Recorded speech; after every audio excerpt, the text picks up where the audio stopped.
dari apa yang Bapak Ibu sampaikan, artinya Bapak Ibu semua itu sangat memahami kelas masing-masing. Ketika Bapak Ibu memahami kondisi kelas, maka akan mudah kita perbaiki akar permasalahannya. Mengapa dalam pertemuan kali ini, dalam indikator membantu perencanaan pembelajaran, saya mengawali dari rapot pendidikan. Karena rapot pendidikan adalah gambaran yang terjadi di sekolah kita. Untuk kita memperbaiki atau membuat perencanaan pembelajaran harus berbasis data. Datanya dapat dari mana? Ya dari rapot pendidikan. Benar yang disampaikan oleh Bu Hema tadi. Rapot pendidikan kita, kalau kita lihat tadi memang hijau, hanya memang mengalami penurunan. Jadi bagaimana yang menurun ini paling tidak tetap atau bahkan naik, itu yang mau kita tingkatkan. Artinya setelah Bapak Ibu sampaikan tadi, memang ada beberapa kendala yang dihadapi adalah memang pada kemampuan berliterasi. Literasi itu bukan sekedar membaca. Literasi itu maknanya luas. Kemampuan mereka untuk memahami teks itu bagian dari literasi. Banyak literasi itu luas. Contoh saja waktu soal TKA, soal MTK kalau dulu itu kan panjang kan. Di situ seringkali murid kita itu mengalami kendala. Kalau tidak bisa membaca itu ya termasuk juga masalah. Tapi kemampuan memahami, kadang-kadang mereka disuruh membaca ini, tanya saja lagi. Apa yang kalian baca tadi? Intinya dari yang kalian baca apa? Atau garis besarnya? Kalau saya dulu ingat pelajaran saya dulu, garis besarnya seperti apa? Karena mereka masih bingung kan? Berarti itu permasalahannya. Memang di kemampuan literasi dan numerasi memang sudah berjalan baik. Artinya kualitas pembelajaran kita ini sebenarnya sudah baik. Hanya memang mengalami sedikit penurunan. Itu yang mau kita tingkatkan. Ini kualitas pembelajaran kita, lingkungan belajarnya sudah baik, tapi belum berdampak optimal pada kemampuan literasi dan numerasi siswa. Dan hasil ini, kenapa saya mengatakan seperti ini, itu bukan asal ceplos. Hasilnya berdasarkan analisis rapot pendidikan. Oleh karena itu Bapak Ibu, nanti kan kita sudah melaksanakan TKA. TKA nanti akan muncul rapot pendidikan yang baru di tahun 2026 ini. Itu jangan juga dibuka Bapak Ibu. Guru-guru wajib membuka itu untuk sebagai dasar kita untuk melakukan perencanaan pembelajaran, supaya kita tahu mana yang perlu kita benahi. Nah, meskipun kualitas pembelajaran kita berada pada kategori baik, tapi capaian nalar kritis peserta didik kita masih rendah dan mengalami penurunan signifikan. Itu tidak bisa kita hindari berdasarkan data tadi. Artinya ada kesenjangan antara proses belajar yang berlangsung dengan hasil belajar, khususnya pada kemampuan literasi. Oleh karena itu diperlukan intervensi yang lebih terfokus pada strategi pembelajaran sehingga meningkatkan kemampuan berpikir kritis dan pemecahan masalah. Berdasarkan hasil observasi yang sudah kita lakukan kemarin Bapak Ibu, ada beberapa yang memang saya beri masukan. Kita belum membiasakan berpikir kritis. Dari kelas 1 itu sebenarnya sudah diajarkan berpikir kritis. Jadi dengan berpikir kritis itu bukan berarti sampai sulit sekali kita bayangkan, tidak. Misalnya kita buat soal matematika itu misalnya 1 tambah 1 ya, nah seperti itu, 1 tambah titik sama dengan 2, itu sudah berpikir tingkat tinggi. Hal sederhana sebenarnya, itu kan banyak soal-soal. Kalau dia ada juga buku misalnya gambar bulat, misalnya apel di sini 3 tambah apel 3, lalu di sini sama dengan 6, lalu ikat menulis angka 6, itu bukan berpikir tingkat tinggi. Tapi kalau dia misalnya apel 3 ditambah titik, lalu di sini angka, itu sudah berpikir tingkat tinggi. Jadi berpikir tingkat tinggi itu tidak sesulit yang kita bayangkan, kita biasakan. Sama dengan pertanyaan-pertanyaan di dalam kelas. Hasil observasi kita kemarin itu masih belum sampai, masih di C1, C2. Hanya sampai pemahaman. Sedangkan kita itu harusnya sampai C5 paling paling tidak. Nanti silakan Bapak Ibu buka di taksonomi blok itu, ada T1 sampai T5. Jadi sampai dengan mencipta sebenarnya. Dari kelas 1 kita biasakan untuk berpikir. Makanya kemarin ada beberapa yang saya tulis dalam tindak lanjut, tolong perhatikan untuk memberikan pertanyaan. Jangan misalnya menyebutkan, itu masih dalam tahap C1. Itu menghafal. Jadi buatlah mereka itu berpikir untuk menganalisis. Coba jelaskan. Itu kan berpikir, itu sudah tahap seberapa itu? Menjelaskan. Kalau dia masih coba sebutkan, itu masih berpikir tingkat rendah.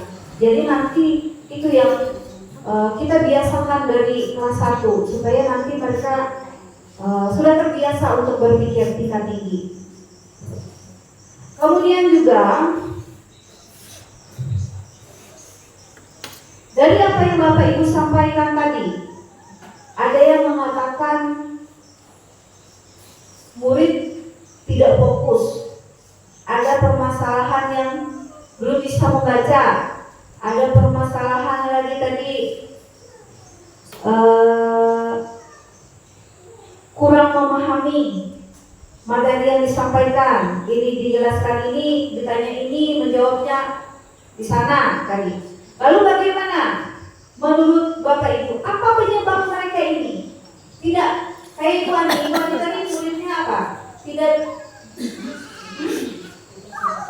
fokus. Kenapa kira-kira tidak fokusnya? Kemudian bagian mana dari pembelajaran yang menurut Bapak Ibu Ani yang masih perlu diperbaiki sehingga anak ini bisa fokus?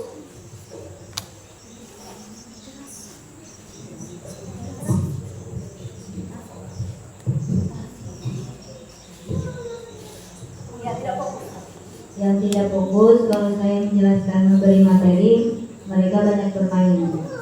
Kenapa kira-kira mereka itu tidak fokus kalau bermain? Apa di mana bukan kesalahan, di mana tidak pasnya itu sampai mereka ini bermain?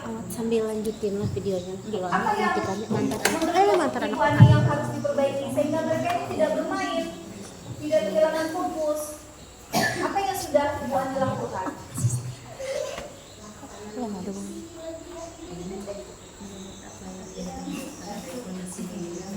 Kurang fokus yang menjawab. Ya, kan tidak fokus ini tadi. Di kelas 3 ya, tidak fokus ini.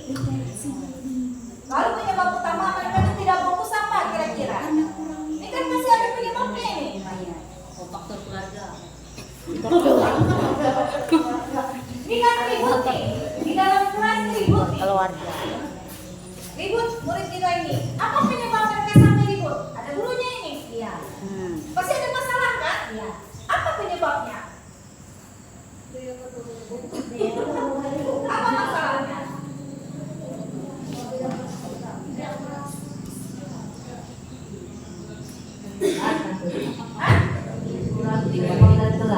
Kurang kesepakatan kelas. Apakah setiap memulai pelajaran, di tengah pelajaran, pada saat proses belajar berlangsung ada kesepakatan kelas? Tidak ada. Tidak ada dilakukan. Oh ya, berarti berarti yang perlu diperbaiki ketika masuk dalam kelas harus kemudian ada tadi yang menyebutkan siswanya kurang fokus, tidak memahami. Kira-kira kenapa tidak memahami materi tadi? Ya. Itu kan masih ada masalahnya. Kalau murid saya tidak memahami materi itu, bukannya tidak memahami. Kalau dikasih pertanyaan, tidak membaca, mereka harus langsung menjawab. Tapi sudah bingung mau jawabnya apa, baru bertanya, tapi tidak. Sudahkah dibaca soalnya? Belum. Nah, itu. Tapi kalau mereka tidak membaca, kira-kira bagian mana yang perlu diperbaiki dalam proses mengajar? Tapi dalam proses belajar itu, saat itu saya mengingatkan lagi, ayo kita belajar bersama lagi. Kita ulangi lagi membaca soal kembali. Tapi kadang-kadang teman yang lain itu Oke, dari sini ya. Oke, makasih. mereka jadi menyalahkan yang pertama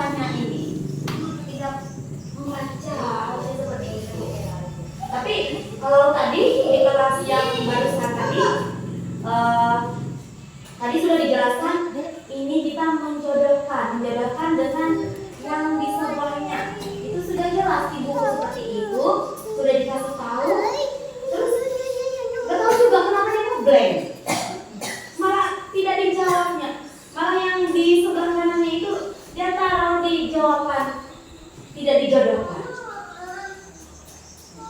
Jadi bingung kami juga seperti itu. Lalu apa kira-kira yang bisa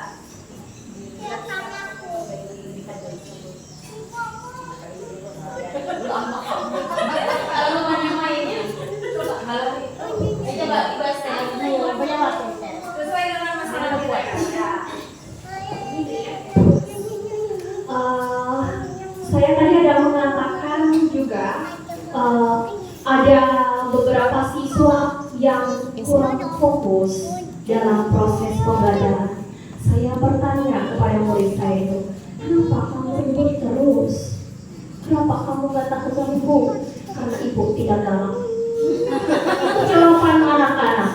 Kalau misalnya, maaf Ibu Anila, kalau misalnya Ibu Ani yang masuk takut gak? Takut. Kenapa? Karena Ibu Ani galak. Jadi kalau saya ini masuk seperti dianggap mereka teman mereka. Orang gimana? Pokoknya mereka nggak ada rasa segan, itu tidak ada. Sama kayak Bapak Edi kalau masuk ke ruangan, bisa dipanggil mereka bukan Bapak Edi. Bapak Edu, Bapak Edu. Nah, jadi tidak ada rasa segannya dengan guru. Terus bagaimana strategi? Nah, itu saya terus belajar juga mencari strategi apa yang sekiranya cocok. Terus belajar ini Bu. Tidak ada yang ibaratnya kita bisa menentukan strategi apa. Jadi waktu mengajar itu selalu mencari strategi. Strategi apa yang sekiranya sesuai sehingga bisa diterima oleh siswa. Mencoba terus. Satu cara gagal, coba cara satu. Cari yang pakai tepuk-tepuk. Ayo. Terus kemarin ada yang nggak bisa baca seperti yang dikatakan Ibu, sampai sekarang saya praktekkan membedakan soal dengan teman-teman yang sudah bisa. Dan itu pun sepertinya berhasil kalau yang seperti itu. Soalnya tidak bisa kita menyamakan soal dengan yang sudah bisa membaca dengan yang belum bisa huruf, kan nggak bisa disamakan. Jadi harus kadang-kadang jadi guru TK, kadang-kadang jadi guru SD, ya seperti itulah. Terus selalu belajar memahami bagaimana dengan kondisi siswa. Itu Berarti berhasil tadi. usaha harus belajar.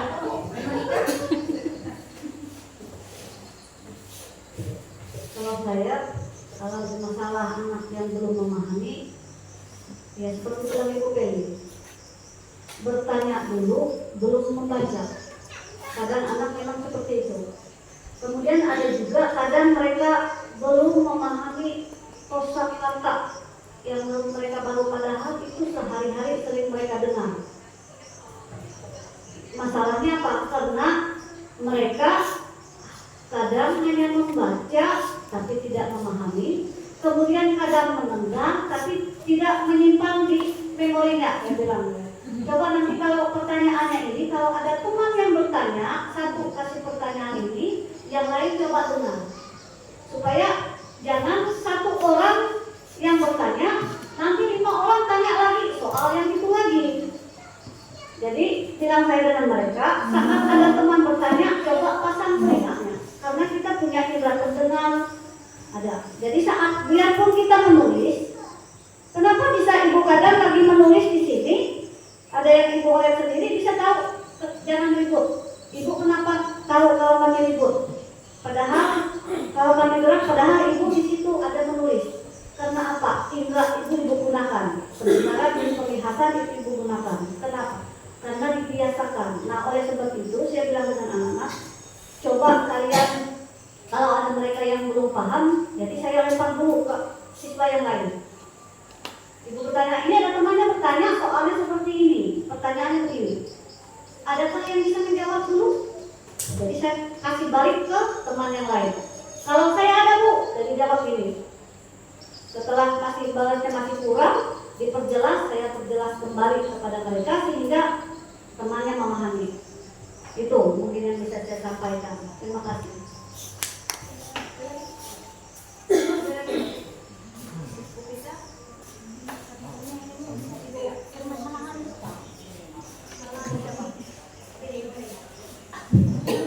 Ya, terima kasih Bapak Ibu. Jadi dari apa yang Bapak Ibu semua sampaikan tadi, permasalahannya bagaimana? Berarti benar kan? Permasalahannya ada di mana? Literasi kan? Itu yang namanya literasi. Paling besar adalah di literasi. Nah, ini yang kita simpulkan lintasannya tadi. Masalah utamanya kemampuan memahami bacaan, malas berliterasi, kurang fokus, kemudian pemahaman kosakata.